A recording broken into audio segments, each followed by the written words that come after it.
Montana Territory, 1887. The sky stretched endlessly above the rugged landscape, a canvas of blue that seemed to mock the harshness below. The Bitter Creek Valley had seen its share of blood and broken dreams, but none quite like the feud between the neighboring Alder and Garrett ranches. It wasn't just about land or cattle, it was about survival in a place where nature showed no mercy, and neither did your neighbors. Kade Alder pulled his hat lower against the sun's glare as he guided his horse along the creek that divided their properties. At 25, he had already weathered more than most men twice his age. His father's death 3 years prior had left him the reluctant owner of the rocking A responsibility that weighed on him like an anvil. The lean muscles of his arms testified to days spent breaking horses and nights fighting off rustlers. His jaw, usually set in determination beneath a light stubble, carried the weight of decisions no young man should have to make. "No one's going to help you out here," he muttered to himself, a mantra he'd adopted after burying his father.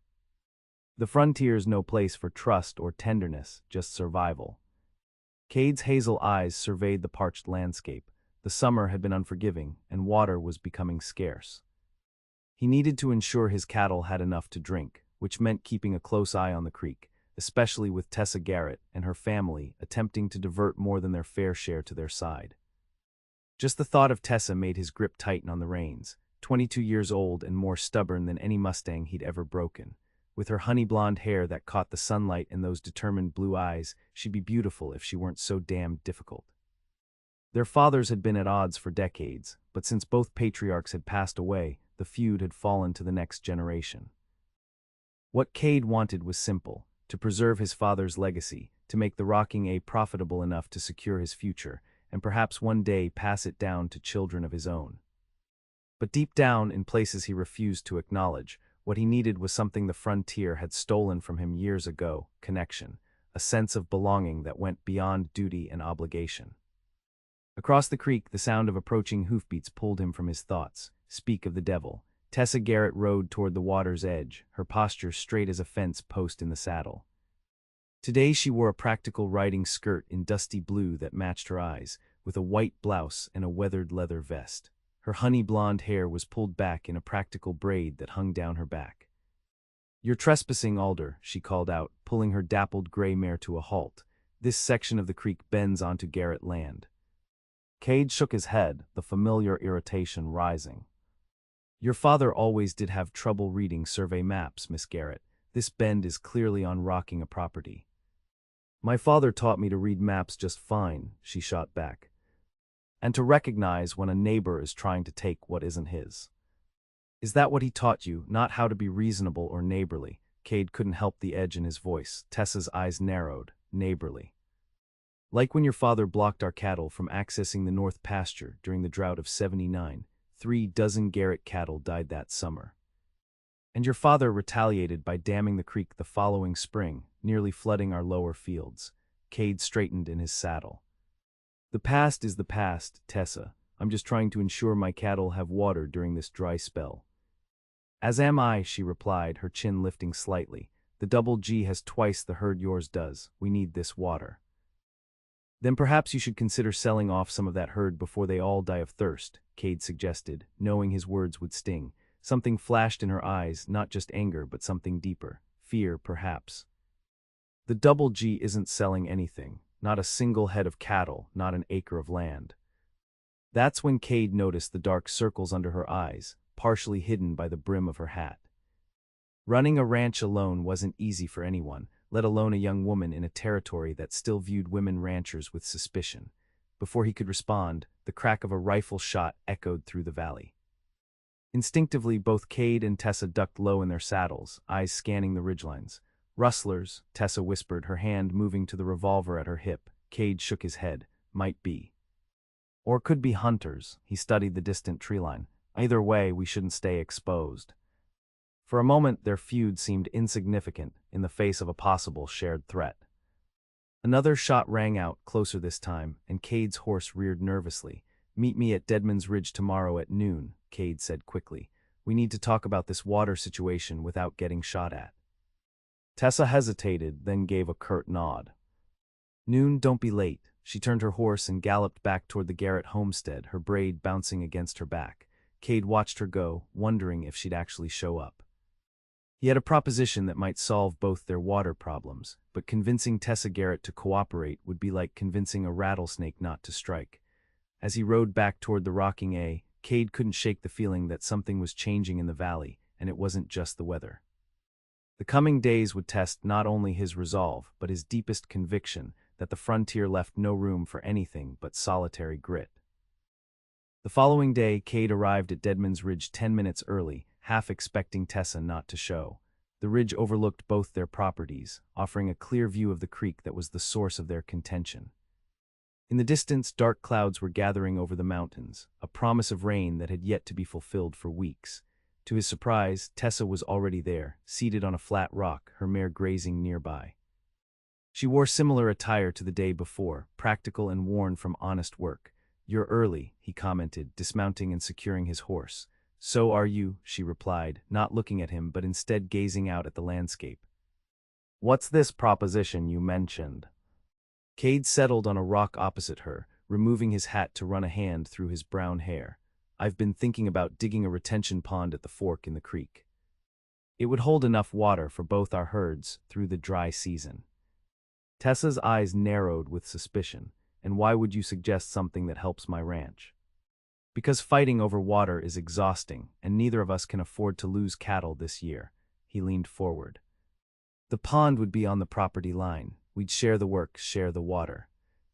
"My father would never have agreed to work with an Alder," she said, but there was less conviction in her voice than he expected. "With all due respect, Tessa, both our fathers are gone. Their feud doesn't have to be ours." A silence fell between them, filled only by the distant rumble of thunder. Finally, Tessa spoke, her voice quieter than before. "The Double G is struggling," she admitted, "not just with water. There's been rustling on the North Range. 10 head gone last week, another dozen before that." Kade frowned. The rocking A lost some cattle too. "I thought it was wolves at first, but found boot prints instead of paw prints." Their eyes met, a moment of shared concern overshadowing years of inherited hostility. "We could combine patrols," Kade suggested cautiously, "cover more ground." Tessa's expression hardened again. "I don't need your protection, Alder." "It's not protection I'm offering, it's cooperation." "There's a difference." Before she could respond, a flash of lightning split the sky, followed by a deafening crack of thunder. The storm that had been threatening all day was upon them suddenly, with an intensity that made both their horses whinny in distress. "We need to find shelter," Kade shouted over the howling wind that had materialized as if from nowhere. Fat raindrops began to fall, quickly turning into a deluge. Tessa was already moving toward her horse. "There's an old line shack about a quarter-mile east of here. We can wait out the worst of it there." They rode side by side, the rain pelting them mercilessly as they guided their horses through the increasingly muddy terrain. By the time they reached the abandoned line shack, they were both soaked to the skin. The shack was little more than 4 walls and a roof, with a small potbelly stove in one corner and a narrow cot against the wall. It smelled of dust and disuse, but it was dry, and at that moment that was all that mattered. Kade set about starting a fire in the stove while Tessa wrung out her braid, water pooling at her feet. "Your teeth are chattering," Kade observed, concern evident in his voice. "I'm fine," she insisted, but her shivering betrayed her. Once the fire was going, Kade removed his drenched jacket and hung it near the stove. "You should do the same with your vest and outer layers. Keeping wet clothes on is a good way to catch your death." Tessa hesitated, clearly uncomfortable with the suggestion despite its practicality. "I'll step outside if you prefer," Kade offered. "In that downpour, don't be ridiculous." She began to remove her vest with stiff fingers. "Just turn around." Kade obliged, focusing on feeding more wood into the stove. Behind him, he heard the rustle of fabric as Tessa removed her sodden outer garments. "You can turn back now," she said after a moment. She had removed her vest and the outer layer of her skirt, leaving her in her blouse and undergarments, which were thankfully only slightly damp. Her cheeks were flushed, either from the cold or embarrassment. "The storm's not letting up," Kade observed, looking out the small, grimy window. The rain was coming down in sheets, and lightning continued to flash across the sky. "We might be here a while." Tessa sighed, settling onto the edge of the cot. "Just my luck, trapped with an Alder." Despite everything, Kade found himself chuckling. Believe me, this isn't how I planned to spend my afternoon either. A ghost of a smile touched Tessa's lips before she caught herself. They sat in awkward silence for a few minutes, the only sounds the crackling of the fire and the pounding of rain on the roof. Why did you really suggest the retention pond? Tessa asked suddenly. The truth, Kade. He considered deflecting, but decided honesty might be the best approach, because running the rocking A alone is hard enough without fighting a war on two fronts, against nature and against my neighbors. Tessa studied him as if seeing him clearly for the first time. I know what you mean, she admitted. Since Papa died, it's been overwhelming. You've done well, Kade said, surprising himself with the sincerity in his voice. The double G looks good. Your father would be proud. Tessa's eyes widened slightly at the compliment. Thank you. The rocking A seems to be thriving too, despite everything. Surviving more than thriving, Kade corrected. But we get by. Outside, the storm intensified, rain hammering against the roof with renewed vigor. A particularly violent gust of wind rattled the shack's frame, causing both of them to glance up nervously. This place has weathered worse, Tessa said, though she didn't sound entirely convinced. As if to prove her wrong, a section of the roof suddenly gave way, sending a cascade of water pouring into the middle of the shack. They both jumped to their feet, Kade quickly moving to place the shack's only bucket under the worst of the leak. So much for weathering worse, Kade muttered, looking up at the damaged section of ceiling. Tessa couldn't help it, she laughed. It was a genuine sound, warm and unexpected, and Kade found himself smiling in response. At this rate, we'll have our own retention pond right here in the shack, she said, her eyes dancing with amusement. Not exactly what I had in mind, Kade replied, his smile widening. For a moment, they were just two young people sharing a laugh in the midst of a storm, the weight of their family histories temporarily forgotten. But as quickly as it had come, the moment passed, and Tessa's expression grew serious again. Why did our fathers hate each other so much? She asked quietly. Do you know, I never got a straight answer from Papa. Kade shook his head.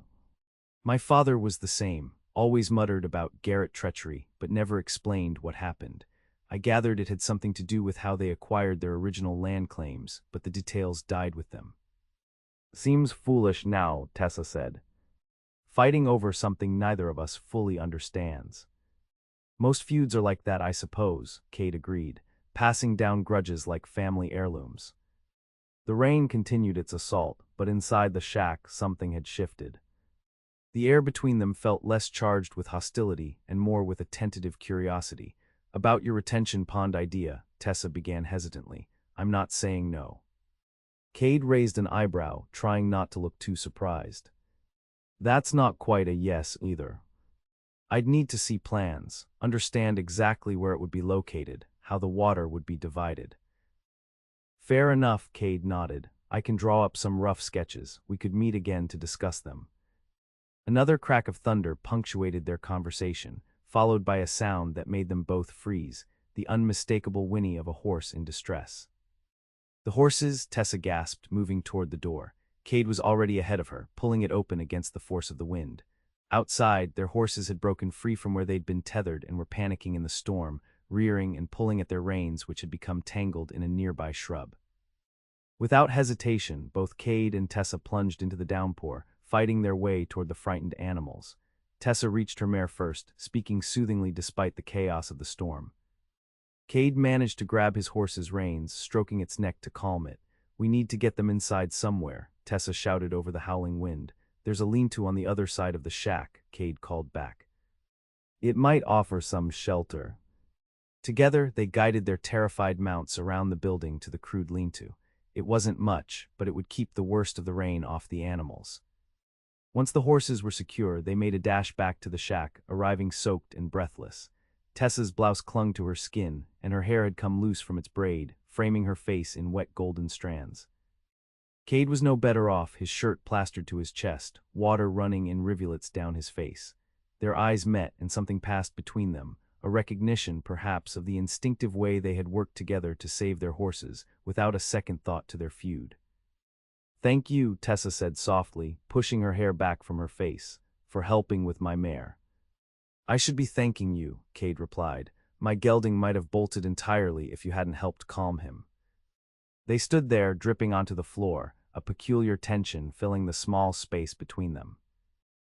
Kade was suddenly acutely aware of Tessa's presence, not as the heir to the Garrett ranch or his family's traditional enemy, but as a young woman with flushed cheeks and bright eyes that reflected the firelight.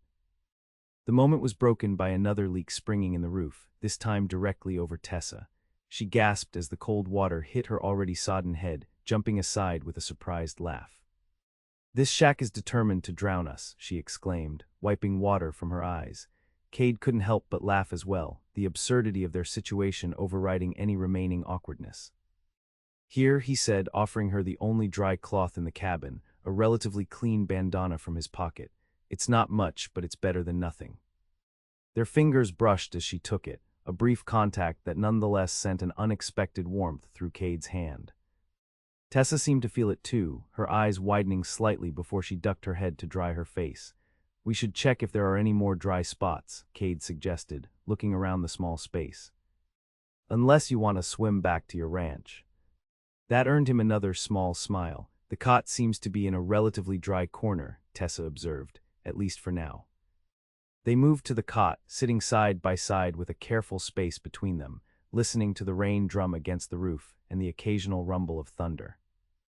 The storm showed no signs of abating. "So," Kade said after a while, "about those rustlers, have you noticed any patterns, times when they strike, types of cattle they target?"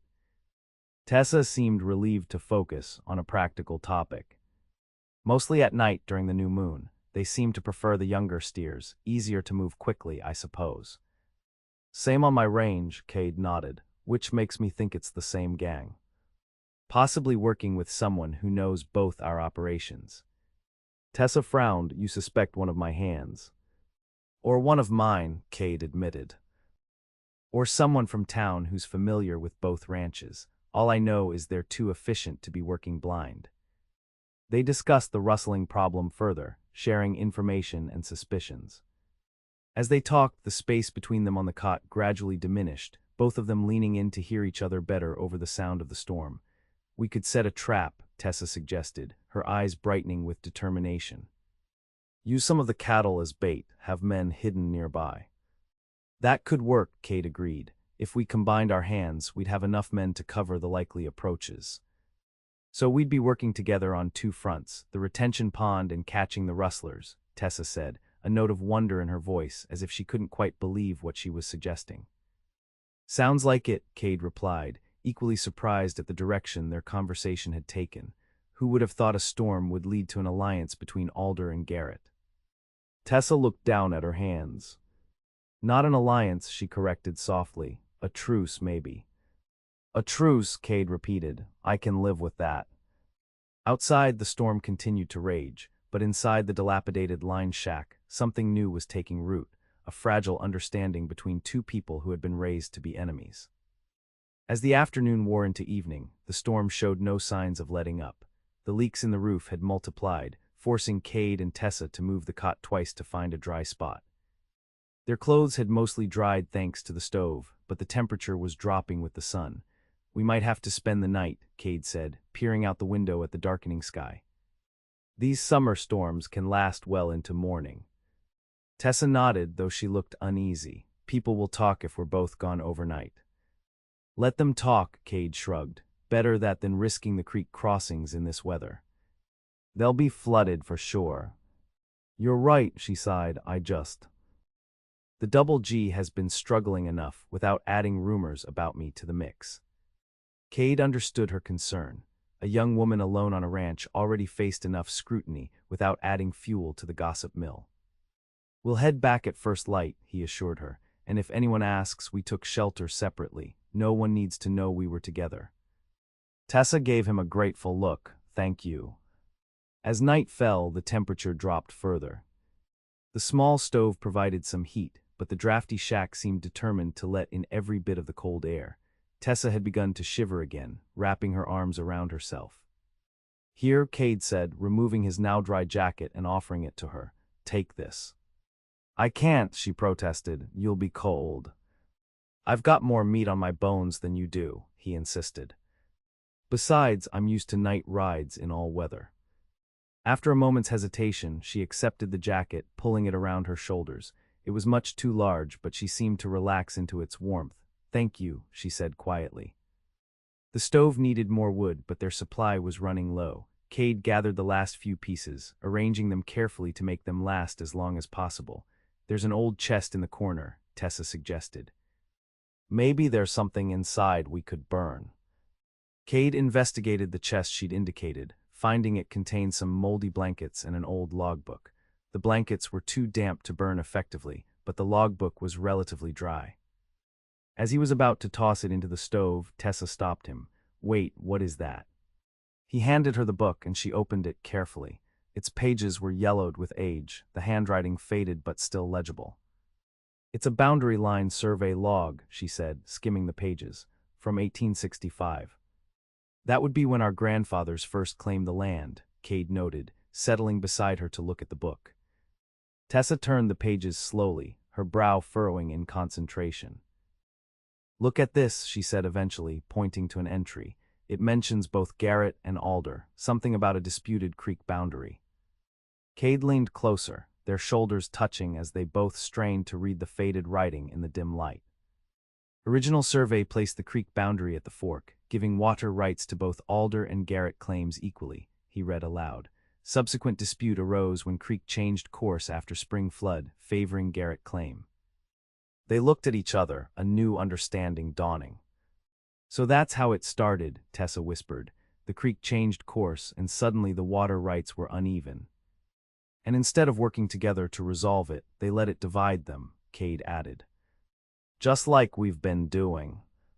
Tessa continued reading, turning to the next page. "There's more. It says here that your grandfather and mine actually proposed a shared water project, a series of irrigation channels that would ensure equal access regardless of the creek's path." "What happened to that plan?" Kade asked, though he had a sinking feeling he knew. Tessa's finger traced the faded lines. "It fell apart when accusations of claim-jumping surfaced. Your grandfather accused mine of moving boundary markers to gain more of the water-rich land. And I'd bet my last dollar my grandfather was just as guilty," Kade sighed. "Pride and stubbornness, the Alder family inheritance." "The Garretts have no shortage of either," Tessa admitted with a rueful smile. They sat in silence for a moment, absorbing the revelation. Their feud, which had seemed so fundamental, so deeply rooted in some grave injustice, had begun with something as simple and changeable as a creek's path. "It seems foolish now," Tessa said softly, echoing her words from earlier. "All these years of fighting," Kade agreed. "And for what? A creek that neither of us controls anyway." Outside, as if to emphasize his point, the rain continued to fall, the creek undoubtedly swelling beyond both their properties, carving its own path regardless of human boundaries. "We could do it, you know," Tessa said suddenly, looking up at him with a new light in her eyes. "The irrigation project our grandfathers planned, updated with your retention pond idea." Kade considered it, warming to the possibility. "It would solve both our water problems, especially in dry years. And we could coordinate our anti-rustling efforts," Tessa added, her enthusiasm growing. "Share the burden of patrolling." "It makes sense," Kade nodded. "Economically, practically." "But what about all the bad blood?" Tessa asked, her voice quieter now. "The valley expects us to be enemies. Your hands, my hands, they've all grown used to the feud." Kade thought for a moment, then gave a determined shake of his head. "Let them adjust. If we lead by example, they'll follow. And if they don't, well, it's our land, our decision." The fire in the stove was dying down, the last pieces of wood turning to embers. The temperature in the shack dropped further, and Tessa shivered despite Kade's jacket. "We should try to get some sleep," Kade suggested. "There's only the one cot, but I can take the floor." "Don't be ridiculous," Tessa said. "The floor is half flooded and freezing cold. The cot's narrow but big enough for both of us if we don't mind being close."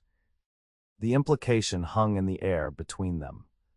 Sharing a cot would be improper by any standard, but freezing through the night seemed a poor alternative. "Are you sure?" Kade asked carefully. Tessa nodded, though her cheeks flushed slightly in the dying firelight. "It's just practical." For warmth. They arranged themselves awkwardly on the narrow cot, lying back to back with as much space between them as the small bed would allow, which wasn't much. Kade could feel the warmth of her through his jacket that she still wore, the gentle rhythm of her breathing. Neither spoke for a long while. both pretending to sleep while acutely aware of the other's presence. Outside, the storm had begun to subside slightly, the thunder more distant now. Kade, Tessa's voice came softly in the darkness. Yes. Thank you for today, for the shelter and the jacket and for listening. Kade smiled, though she couldn't see it. Thank you too, for not shooting me on sight and for giving this truce a chance. He felt rather than heard her quiet laugh, a slight movement against his back. Good night, Kade Alder. Good night, Tessa Garrett. As they drifted toward sleep, the rain gentled to a steady patter on the roof, the leaks reduced to quiet drips. And in that small, weathered-lined shack on the border between their properties, something shifted, like the creek that had started their family's feud, finding a new path, carving a different future. Morning came with tentative sunlight breaking through the clouds. The storm had passed during the night, leaving behind a landscape transformed, mud-slicked and waterlogged, but with a fresh clarity to the air.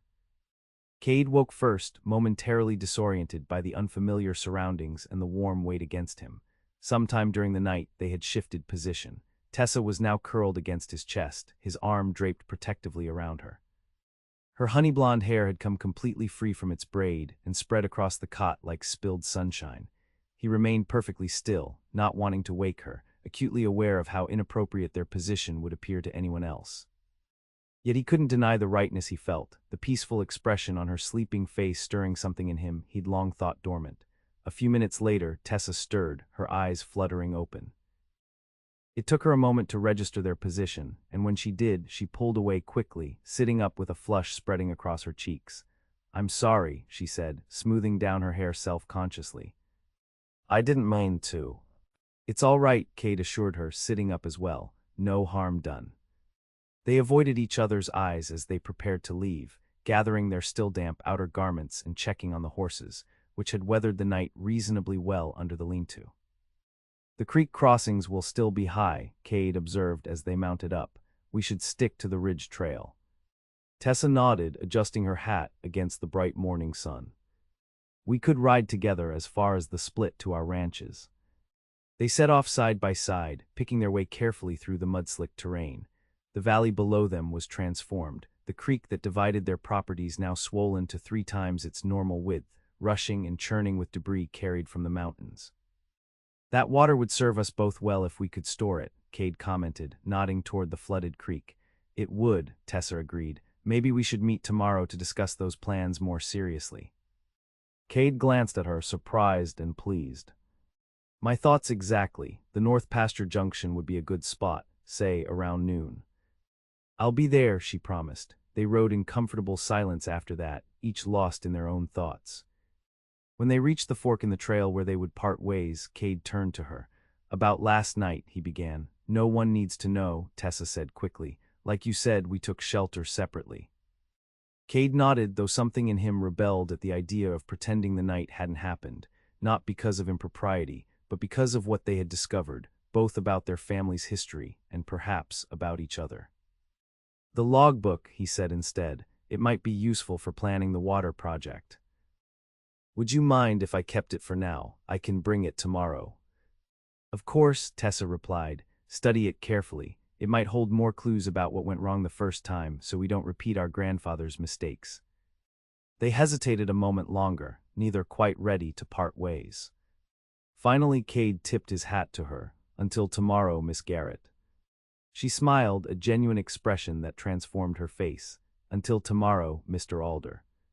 As they rode in opposite directions, Kade found himself looking back more than once, watching her figure grow smaller against the landscape. Something had changed between them, as surely as the storm had changed the valley. What that change meant, and where it might lead, remained to be seen. The next day, Kade arrived at the North Pasture Junction with the logbook and several rough sketches for the retention pond and irrigation channels. He'd spent the previous afternoon poring over the old survey records, comparing them with his own knowledge of the land, seeking the most efficient and equitable solution. Tessa arrived precisely at noon, her mare picking its way delicately through the still muddy ground.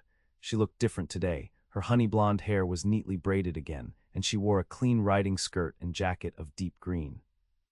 She made an effort with her appearance, Kade realized, just as he had with his freshly shaved face and best work shirt. "Good day, Mr. Alder," she greeted him, dismounting with practiced ease. "Miss Garrett," he replied, trying not to smile too broadly at the sight of her. "I hope the creek crossings on your property have receded." "Some," she nodded, "but the lower pasture is still underwater. Our cattle are crowded on the high ground." "Same at the Rocking A," Kade said. "All the more reason to get this water management plan underway before the next dry spell." They spread his sketches on a flat rock, weighing them down with smaller stones. Tessa leaned close to study them, her braid falling forward over her shoulder. "This looks promising," she said, tracing the line of a proposed irrigation channel with her finger. "But wouldn't it make more sense to angle this section to follow the natural contour of the land here?" She indicated a spot on the map. Kade considered it, impressed by her understanding of topography. "You're right. That would reduce the digging required and make the flow more reliable." They spent the next hour modifying the plans, their heads bent together over the sketches, occasionally referring to the old logbook for guidance. Their hands would brush as they pointed out features or made corrections, and each time, Kade felt that same unexpected warmth from the touch. "I think this could really work," Tessa said finally, straightening up with satisfaction evident in her voice. "It will take a significant investment of time and manpower," Kade warned. "Both our ranches will need to contribute equally." "The Double G is prepared to do its part," Tessa assured him, "but there's still the matter of the rustlers. I lost another steer last night." Kade frowned. "They're getting bolder or more desperate." "Either way, they need to be stopped," Tessa said firmly. "I can't afford to lose any more stock." "Let's walk the ridge," Kade suggested, gathering up the sketches. "We can get a better view of both ranches, maybe spot where they might be moving the cattle." They left their horses ground-tied in a patch of grass and walked together along the ridge that formed the natural boundary between their properties. From this vantage point, they could see both the Rocking A and the Double G spread out below them, the buildings, corrals, and pastures that represented generations of hard work. "Your father expanded the main house," Tessa observed, looking toward the Rocking A just before he died. Kade nodded. "Added 2 bedrooms. He always hoped I'd marry and fill them with children someday." "And you haven't found a woman willing to take on an Alder?" Tessa asked, her tone light but with a hint of genuine curiosity. Kade shook his head. "Haven't looked, to be honest. Running the ranch takes all my time, and most of the eligible women in town aren't exactly eager to take on the isolation and hard work of ranch life." He glanced at her profile. "What about you?" "No suitors lining up at the Double G."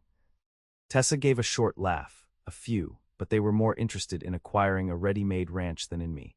One even had the nerve to tell me I could leave the running of the place to him and focus on womanly duties once we were married."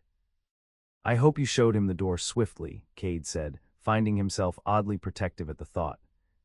"The door and the business end of Papa's shotgun," Tessa confirmed with a grin that made Kade laugh out loud. Their shared amusement was interrupted by the distant sound of galloping hooves. They both turned to see a rider approaching at speed from the direction of the Double G. "That's Miguel," Tessa said, recognizing her foreman. "Something's wrong." They hurried back to their horses and rode to meet the approaching rider, who reined in hard when he reached them, his horse lathered and blowing. "Miss Garrett," Miguel panted, tipping his hat, "and Mr. Alder," he added, clearly surprised to find them together. "Rustlers hit the east pasture about an hour ago, ran off with at least 20 head." Tessa's face hardened. "Which way were they headed?" "North toward the canyon pass," Miguel replied. "I rounded up the boys, but we need more riders if we're going to catch them." Kade didn't hesitate. "The Rocking A will help. I have 6 men who can ride within half an hour." Tessa looked at him, gratitude plain in her eyes. "Thank you." "We'll meet at the canyon entrance," Kade decided. "Tell your men to bring extra ammunition." Miguel nodded and wheeled his horse around, galloping back toward the Double G to relay the instructions. Kade turned to Tessa. "You should head back to your ranch. I'll gather my men and meet you at the canyon." "I'm riding with you," she stated flatly, in a tone that brooked no argument. Kade knew better than to waste time debating. "Then let's not waste any more time. Those rustlers have already had too much of a head start." They rode hard for the Rocking A, where Kade quickly assembled his most experienced hands. Within 20 minutes they were riding north toward the canyon pass, joining up with Tessa's men along the way. The combined force, 6 from the rocking A and 5 from the double G, made for an impressive posse. The canyon pass was a natural bottleneck that the rustlers would have to navigate to reach the territorial road beyond. If they could intercept them there, they stood a good chance of recovering the stolen cattle and perhaps even capturing the thieves. As they approached the canyon, Kade signaled for the group to slow. "We need to be strategic," he said. "Miguel, take 3 men and circle wide to the north exit of the canyon. Tessa and I will lead the rest directly through. If the rustlers are still in the pass, we'll drive them toward you." Miguel nodded, selecting 3 riders to accompany him. As they peeled off, Kade turned to Tessa. "Stay close to me," he said quietly. "These men won't hesitate to shoot if cornered." The concern in his voice was unmistakable, and Tessa's expression softened momentarily. "I can handle myself, Kade, but—" "Thank you for caring." They led the remaining riders into the canyon, moving at a cautious trot, eyes scanning the rocky walls for signs of ambush. The air was tense with anticipation, the only sounds the clop of hooves and the occasional snort from their mounts. Halfway through the pass, they found evidence they were on the right track, fresh cattle droppings and hoof prints in the damp earth, along with the distinctive marks of several shod horses. "They can't be more than an hour ahead," one of the rocking hands observed. They pushed forward with renewed determination, emerging from the canyon to find Miguel and his men waiting, as instructed. "No sign of them passing through yet," Miguel reported. "They must have taken a different route." Kade frowned, studying the surrounding terrain. "There's an old mining trail that branches off about a quarter-mile back. It's steeper but leads to the same place." "They would need experienced drovers to move cattle through that trail," Tessa said doubtfully. "Or someone who knows this land as well as we do," Kade replied, a suspicion forming in his mind. They backtracked to the mining trail and found fresh signs of passage, broken branches, disturbed stones, and more cattle droppings. The trail was indeed steep and treacherous in places, slowing their progress. By the time they emerged onto a plateau overlooking a small valley, the sun was beginning its descent toward the western horizon. And there, in the valley below, they spotted their quarry, a group of 5 men driving the stolen cattle toward a box canyon where presumably they had a holding pen or a means to load the animals onto wagons for transport. "There they are," Tessa whispered, her eyes narrowing as she counted the stolen cattle. "Looks like all 20 head." Kade studied the rustlers through his field glasses. "I recognize one of them," he said grimly, "Joel Harmon. He worked for your father years ago, didn't he?" Tessa took the glasses, her expression darkening as she confirmed his observation. "Yes, Papa fired him for drinking on the job. He threatened to come back and take what was owed him, someday." "Looks like today is that day," Kade said. "We need to get closer before they reach that box canyon. Once they're in there, we'll be at a disadvantage." They quickly formulated a plan. Half the men would circle around to block the entrance to the box canyon, while Kade, Tessa, and the others would approach more directly, using a stand of pine trees for cover. As they separated, Tessa caught Kade's arm. "Be careful," she said softly. "Harmon has a mean streak a mile wide." "You too," he replied, briefly covering her hand with his own. "Stay behind cover until we know what we're dealing with." They moved into position, creeping through the pines until they were within 100 yards of the rustlers. The other group had successfully reached the canyon entrance and was waiting for Kade's signal, a single rifle shot into the air. Just as Kade was about to give the signal, one of the rustlers spotted movement and raised the alarm. Suddenly, bullets were whistling through the trees around them, splintering bark and sending pine needles raining down. "Take cover," Kade shouted, pulling Tessa behind a fallen log as a bullet whined past where she had been standing. The quiet operation had turned into a chaotic gunfight. The rustlers had abandoned the cattle and taken defensive positions behind rocks and a small wooden shack near the canyon entrance. "They're pinned between us and the men at the canyon mouth," Tessa observed, drawing her revolver. "They have nowhere to go." "Which makes them dangerous," Kade warned. "Harmon won't be taken alive if he can help it." For several tense minutes, gunfire was exchanged from both sides, neither gaining a clear advantage. The cattle, spooked by the noise, had scattered throughout the small valley, making it difficult for either side to advance without exposing themselves. "We need to end this before someone gets killed," Kade said, checking his ammunition. "Or before they damage the cattle out of spite." I might have an idea, Tessa said. She explained quickly, and though Kade was reluctant to put her in any danger, her plan made tactical sense. While Kade organized the men to provide covering fire, Tessa slipped away, circling wide through the trees to approach the rustlers' position from an unexpected angle. Kade watched anxiously as she disappeared from view, his heart pounding with a fear that had nothing to do with the bullets still occasionally whizzing past. The agreed-upon time came, and Kade signaled his men to increase their rate of fire, drawing the rustlers' attention toward their position. From the canyon mouth, Miguel and his group did the same, creating a crossfire that forced the rustlers to keep their heads down. And then, just as planned, a single shot rang out from behind the rustlers' position, followed by Tessa's clear voice. "Drop your weapons, you're surrounded." The unexpected threat from their rear caused momentary confusion among the rustlers. In that crucial moment, Kade led a charge forward, and the men from the canyon mouth did the same. Caught in the middle and now truly surrounded, 4 of the 5 rustlers threw down their weapons.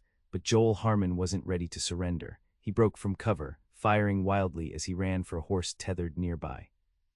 Kade saw him aim directly at Tessa, who stood exposed on a rocky outcrop. Without thinking, Kade threw himself forward, tackling Tessa to the ground as Harmon's bullet whistled overhead. They rolled together down a short slope, coming to rest with Kade protectively covering Tessa's body with his own. Above them, multiple shots rang out, and then a heavy silence fell. Kade lifted his head cautiously to see Harmon slumped over his saddle, his horse standing nervously nearby. The other rustlers were being disarmed and bound by the combined ranch hands. "Are you all right?" Kade asked urgently, looking down at Tessa beneath him. Her blue eyes were wide, but she nodded. "Thanks to you." They became acutely aware of their position, his body pressed against hers, their faces mere inches apart. For a suspended moment, the chaos around them faded away, and all Kade could see was the woman who, just days ago, had been his sworn enemy. "Kade," she whispered, his name on her lips sending a shiver through him that had nothing to do with fear or adrenaline. "Miss Garrett, Mr. Alder," Miguel's voice broke the spell. "We got them all." Kade quickly rolled to his feet, helping Tessa up with as much propriety as the situation allowed. They brushed themselves off and climbed back up the slope to join the others. Harmon wasn't dead, but he'd taken a bullet in the shoulder and another in the leg. He glared at Tessa with undisguised hatred as Miguel bandaged his wounds. "You're just like your father," Harmon spat. "Think you own everything and everyone." "My father gave you honest work, and you repaid him with theft," Tessa replied coolly. "The territorial marshal will decide what happens to you now." The rustlers were secured on their horses, the stolen cattle rounded up, and the group began the long ride back. Harmon would need a doctor, so they headed for the town of Bitter Creek, the nearest settlement with both medical care and a jail. As they rode, Tessa moved her horse alongside Kade's. "Thank you," she said quietly. "Not just for saving me from Harmon's bullet, but for coming to the Double G's aid at all. You didn't have to." "Yes, I did," Kade replied simply. "Neighbors help each other. Even ones with our history." Tessa studied him thoughtfully. "Is that what we are now, neighbors?" The question hung between them, laden with meaning beyond the simple word. Kade considered his answer carefully. "I'd like to think we're becoming friends," he said finally, "if you're amenable to that." A smile touched her lips. "I am very much so." They rode into Bitter Creek just as dusk was falling, creating quite a stir with their procession of ranch hands, captured rustlers, and recovered cattle. The town doctor was summoned for Harmon, while the local sheriff secured the other thieves in the jailhouse to await the circuit judge. Word spread quickly about the joint operation between the Rocking A and Double G ranches. By the time Kade and Tessa entered the Bitter Creek Hotel dining room for a much-needed meal, curious glances and whispered conversations followed them. "You'd think they'd never seen 2 people eat dinner together," Tessa murmured as they were shown to a table. "They've never seen an Alder and a Garrett eat dinner together," Kade corrected with a wry smile. "It's like witnessing 2 mountain lions sharing a deer carcass, unnatural and possibly a sign of the apocalypse." Tessa laughed, the sound drawing even more attention from the other diners. "Well, let them talk. It might do the valley good to see that old feuds can be laid to rest." Their meal was interrupted by the arrival of the territorial marshal, who had been in a nearby settlement and rode in upon hearing of the rustlers' capture. He took their statements and congratulated them on the successful operation.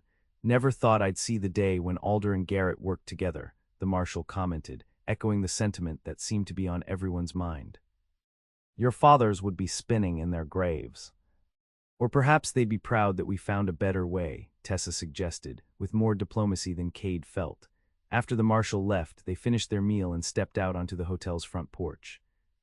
The night was clear, the storm of 2 days ago nothing but a memory, though the air still held the fresh scent of rain-washed earth.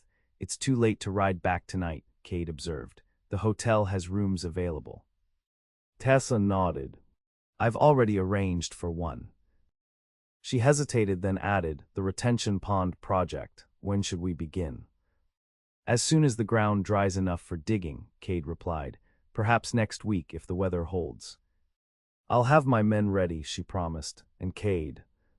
Today was just the beginning of the rustlers. Harmon mentioned others involved, people higher up organizing the thefts across the territory. We should remain vigilant.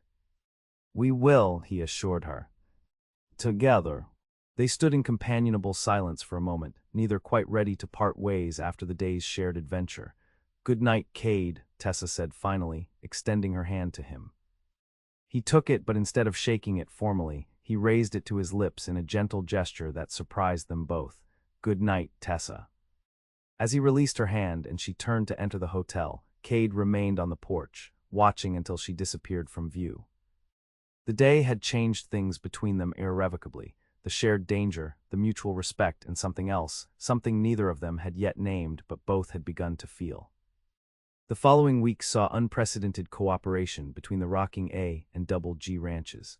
Work began on the retention pond and irrigation channels, with crews from both properties working side by side. At first there was tension among the hands, generations of antagonism not easily set aside. But as the project progressed and the benefits became evident, the old hostilities gradually gave way to grudging respect and eventually to genuine camaraderie. Kade and Tessa met almost daily to oversee the work, their initial wariness around each other evolving into easy companionship. They discovered shared interests beyond ranching, a love of literature that had Tessa lending Kade dog-eared copies of Dickens and Twain, and a mutual appreciation for music that led to Kade bringing his harmonica when they inspected the progress on horseback, playing folk tunes as they rode. The gossip in Bitter Creek evolved as well. What had begun as scandalized whispers about the Alder-Garrett alliance shifted to speculation about a different sort of union. Kade became aware of this one afternoon in the general store when he overheard two women discussing the matter over bolts of calico. They say he calls at the Double G nearly every day, one woman said in a stage whisper. And she's been seen riding to the Rocking A just as often. Well, she could do worse, the other replied. Young Alder's a fine-looking man, and that ranch of his is prosperous. But their fathers. Dead and buried, the first woman declared firmly, and good riddance to old grudges, I say. Those two young people deserve happiness. Kade had slipped away before they noticed him, but the conversation stayed with him. Were his feelings for Tessa so transparent to everyone but himself? And more importantly, did she feel the same? The answer came unexpectedly, on an evening when they had stayed late at the half-completed retention pond. The summer sun was setting, painting the sky in fiery hues of orange and pink. They sat side by side on a large boulder overlooking the project, satisfied with the day's progress. It's really happening, Tessa said, wonder in her voice. Our grandfather's vision brought to life. And improved upon, Kade added with a smile. Your idea about the secondary channels will make the whole system more efficient. Tessa returned his smile, but there was something wistful in her expression. I was thinking about the line shack today, that night during the storm. Kade's heart quickened at the mention. They had rarely spoken of that night, though it hung between them like an unfinished melody. What about it? How strange it is that it took a storm to make us see clearly, she said softly. All those years of carrying on a feud that began before we were born. And one night changed everything. Not just the night, Kade said. You changed everything, Tessa. She looked at him then, really looked at him, her blue eyes reflecting the sunset's glow. What do you mean? Kade took a deep breath, knowing that his next words would irrevocably alter the fragile peace they had built. I mean that working with you these past weeks, getting to know you, it's made me question everything I thought I knew about what I wanted from life. And what is it you want, Kade Alder? Tessa asked, her voice barely above a whisper. I want what our families lost sight of generations ago, he said. Connection, partnership. I want to build something that lasts, something meaningful. He hesitated, then took her hand in his. I want you, Tessa. By my side, not just as a neighbor or a friend, but as. He trailed off, suddenly uncertain, but Tessa's hand tightened around his, and when he looked into her eyes, he saw his own feelings reflected there. Yes, she said simply. I want that too. The distance between them closed naturally, inevitably, like the creek finding its true course after years of diversion. Their first kiss was tentative, a gentle exploration of unfamiliar territory. But it deepened quickly, years of unconscious longing rising to the surface as Kade's arms encircled her waist and Tessa's hands found their way to his shoulders. When they finally broke apart, both breathless and a little dazed, Kade rested his forehead against hers. I never thought. I know, she murmured, neither did I. They stayed that way as the sunset faded and the first stars appeared, talking softly about possibilities neither had dared to consider before.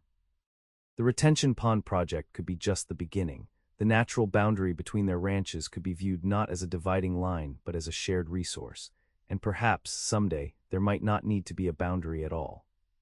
People will talk, Tessa said, echoing her words from the night in Bitter Creek, an Alder and a Garrett. Let them talk, Kade replied, kissing her again briefly. We'll give them something worth talking about. The circuit judge arrived in Bitter Creek the following week to try the captured rustlers.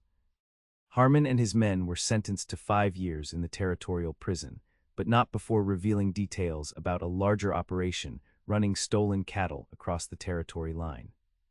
The marshal promised to investigate further, thanking Kade and Tessa for their role in breaking open the case.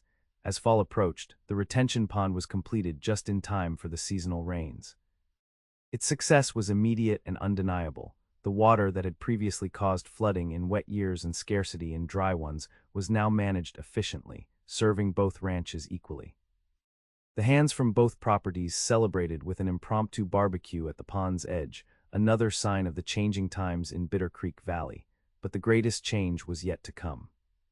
On a crisp October morning, Kade rode to the Double G with a purpose that had nothing to do with water rights or cattle operations. He found Tessa in the garden behind the main house, harvesting the last of the season's vegetables. She looked up at his approach, her face breaking into the smile that never failed to quicken his pulse. You're early today, she observed, rising to greet him with a quick kiss. I thought you were overseeing the north pasture fence repairs. That can wait, Kade said, taking her hands in his. Some things are more important. Tessa raised an eyebrow, noting his unusually formal attire, a clean-pressed shirt and his best vest. What's the occasion? Instead of answering, Kade reached into his vest pocket and withdrew a small object that caught the morning light. Tessa's breath caught as she recognized his mother's ring, a simple gold band with a single small diamond that she had admired once when he showed her a family daguerreotype. Tessa Garrett, Kade began, his voice steady despite the hammering of his heart. Our families spent generations fighting over boundaries and divisions. I want to spend my life erasing those lines, building something unified and strong. He sank to one knee, the garden soil dampening his trousers. Will you marry me, join our lives and our lands together, as they perhaps always should have been? Tears sprang to Tessa's eyes, but her voice was sure. Yes, she said. Yes, Kade Alder. I will marry you. He slipped the ring onto her finger, where it sat as if it had always belonged there. When he rose to embrace her, lifting her feet off the ground in his enthusiasm, her laughter rang out across the garden, startling a nearby flock of birds into flight. News of their engagement spread through Bitter Creek Valley like wildfire. Some of the old-timers shook their heads in disbelief, unable to reconcile the decades-long feud with this unexpected union. But most of the community embraced the development, seeing it as a sign of progress and healing in a land that had seen too much division. They were married on a bright December day in the small church in Bitter Creek, with seemingly the entire valley in attendance. Tessa wore a gown of ivory silk that had been her mother's, altered to fit her slender frame. Kade, in a new black suit ordered from Denver, waited at the altar with an expression of such undisguised joy that several of the older women in attendance were moved to tears before the ceremony even began. As they exchanged vows, promising to love and cherish each other through all the seasons to come, both felt the weight of history lifting. The feud that had defined their families for generations was ending not with bitterness or defeat, but with love and new beginnings. At the reception held at the Bitter Creek Hotel, Miguel raised a toast that summed up the sentiment of many. To Mr. and Mrs. Alder, he said, lifting his glass, who showed us that even the deepest divides can be bridged when hearts align. Later that night, as they rode together toward the rocking A, which would be their home until the new house on the ridge between the properties was completed, Tessa leaned against her husband's shoulder. "Do you think they know?" she asked. "Who?" Kade replied, his arm secure around her waist as they shared his mount, her horse trailing behind with their belongings. "Our fathers, our grandfathers." "Do you think they know that their feud ended this way?" Kade considered the question, looking up at the star-filled sky. "If they do, I hope they've made their peace with it, and if not," he smiled down at her. "Well, we have the rest of our lives to show that some storms wash away the past to make room for something better." Tessa's answering kiss was both a promise and a new beginning. Above them, the vast Montana sky spread out like a blessing, the boundaries between earth and heaven as insignificant as the line that had once divided their lands, now erased by love that had proven stronger than history itself.